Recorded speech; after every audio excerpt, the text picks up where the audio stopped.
say, can you see by the dawn's early light what so proudly we hailed at the twilight's last gleaming, whose broad stripes and bright stars through the perilous fight o'er the ramparts we watched were so gallantly streaming, and the rocket's red glare, the bombs bursting in air, gave proof through the night that our flag was still there. Oh, say does that star-spangled banner yet wave o'er the land of the free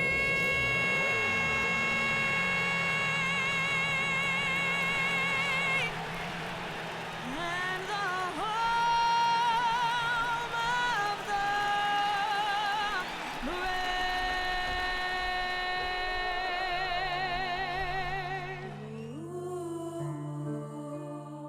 Oh, when they play the national anthem, that I almost go in tears. I mean, the hair on my body just sticks up.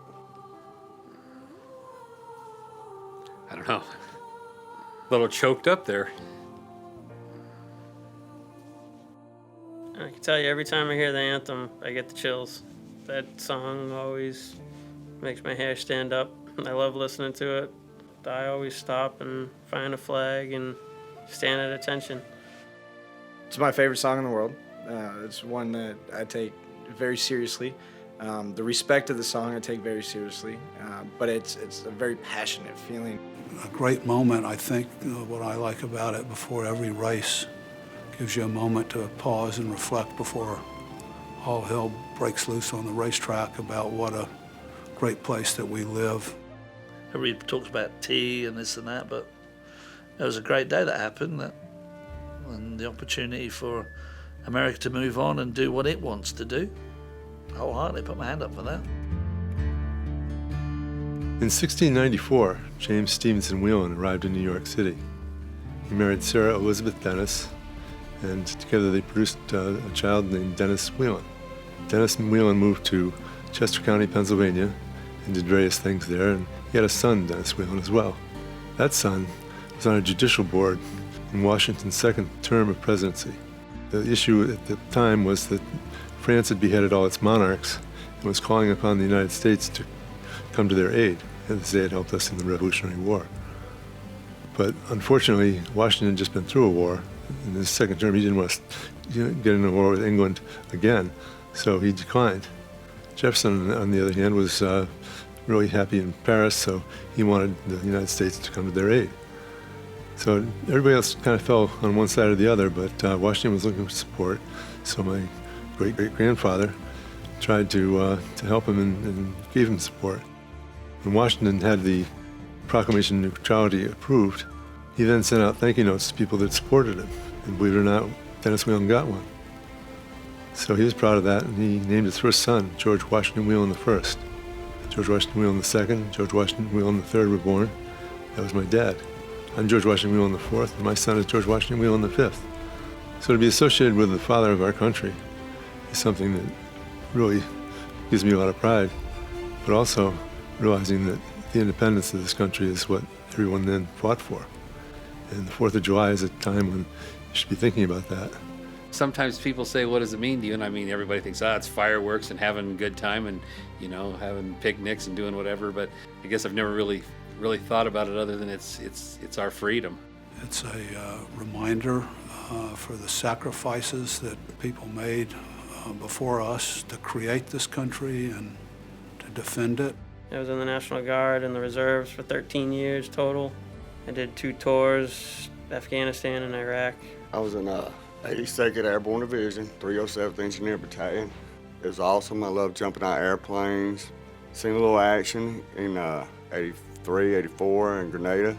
Chose the Navy, did the small boat operator with that.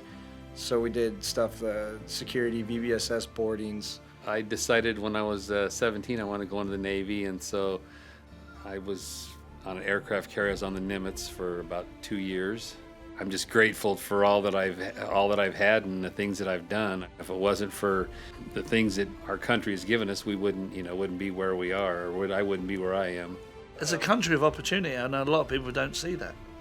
I think it's one of those places that it's like anything. You don't realize where the grass is greener. And when you live in such a good place, it's hard to know any different unless you've lived elsewhere. I can't tell you how fortunate I feel to live in this country. I have done some limited traveling around the world, and from what I've seen, there's no place like the United States. We've traveled all over the U.S. and traveled overseas. It's two different worlds, totally two different worlds. It's easier to find your own path, I think, in America. There's less obstacles, there's less bureaucracy in the way of carving your own way. Here, generally, there's so much opportunity that people don't grasp it. I think it's the outlook, the positivity in the U.S., the determination for the people who came here to do what we can do. They see no stopping point. I've been in America here this is my 23rd year, so this is more home than Scotland ever was. Really happy that we did that move, and we're living here in the US now for a few years. At the end of the day, I think it just gives a great opportunity and a great life experience for my kids. I have told people many times that I am a very blessed person. One of the reasons why I'm very blessed is the fact that I grew up in America.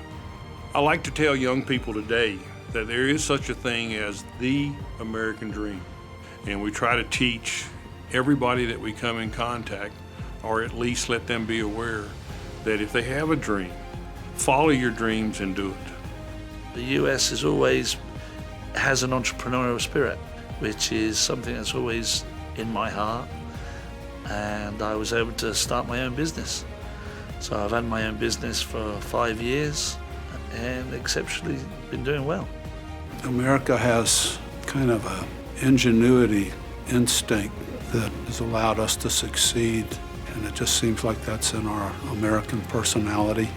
Independence Day, the 4th of July, really is about what made us who we are today. And I could have been born anywhere in the world, but I was born here. I'm very happy about that, because this gave me the opportunity to fulfill my father's dream of building a company that would stand the test of time and give the company a lot of credit, give my father a lot of credit, and give the United States of America all the credit, because I don't think we could have done this anywhere else. My first dream job, you're talking about the American dream, was a Boston firefighter for 5 years after my tour in Afghanistan. So that was my first dream job.